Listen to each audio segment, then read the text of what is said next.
There are two very, very important months that we all honor. One of them is when we fast. And what is it called? Ramadan. The other one has to do with a very special story about a little boy.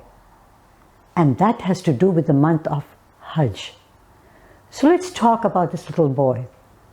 A long time ago, very, very far away land, there was a little boy, a very wise little boy. And he was very curious. He always looked around him and he always asked himself questions. Where do the trees come from?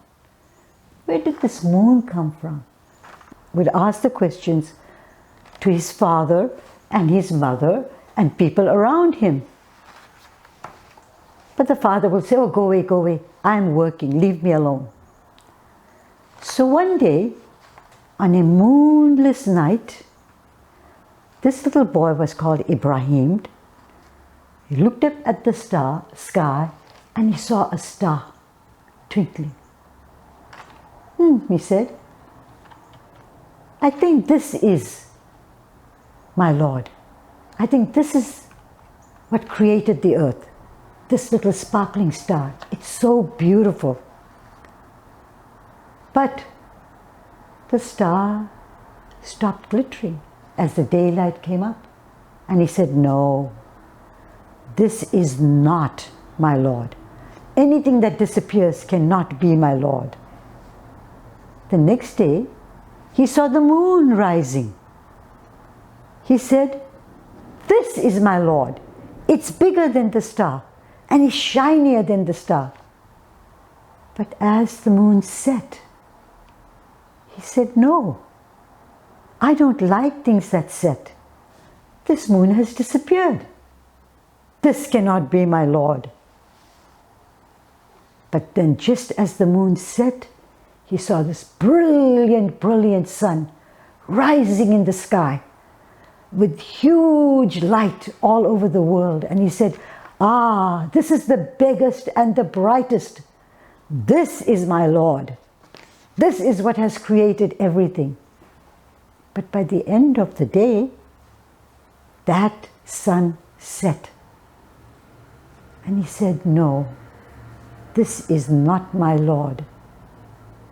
This cannot be my Lord. It has disappeared. My Lord would have made all of these things. So he grew up.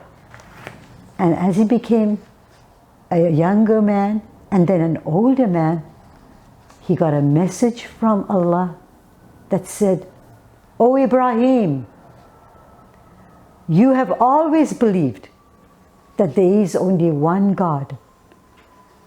So, we are now giving you special tidings, special news, a reward, a gift. You are going to take this message to all the people around you who do not believe in one God, in one Allah. Go and tell them that there is only one Allah. Go and tell them that you are the messenger of Allah and that you are bringing a message and that they must listen to you. But the people didn't listen. And as he grew older and he got wiser and he got more messages from Allah subhanahu wa ta'ala, he tried harder and harder. And then one day, as a test, Allah subhanahu wa ta'ala said, Ibrahim, you are now a man. You are my prophet. And I am going to give you a gift. And the gift is a son called Ismail, who is also going to be a prophet. And you are my friend. I'm going to call you Khalilullah. Now, the biggest test you're going to have is you and Ismail are going to go into the desert and build a mosque. And that will be the first mosque that you will build for me. And it's going to be called the Kaaba. And call the people to pray. And so every year, people go on pilgrimage to a place called Mecca, to the house of Allah called the Kaaba. in memory of Ibrahim and Ismail. And the most important part of that story is that Ismail and his mother Hajra were left alone in the desert. But she did not despair. She believed in Allah subhanahu wa ta'ala. And because of her and Ismail, we got the Zamzam water, which is drunk by everybody all over the world.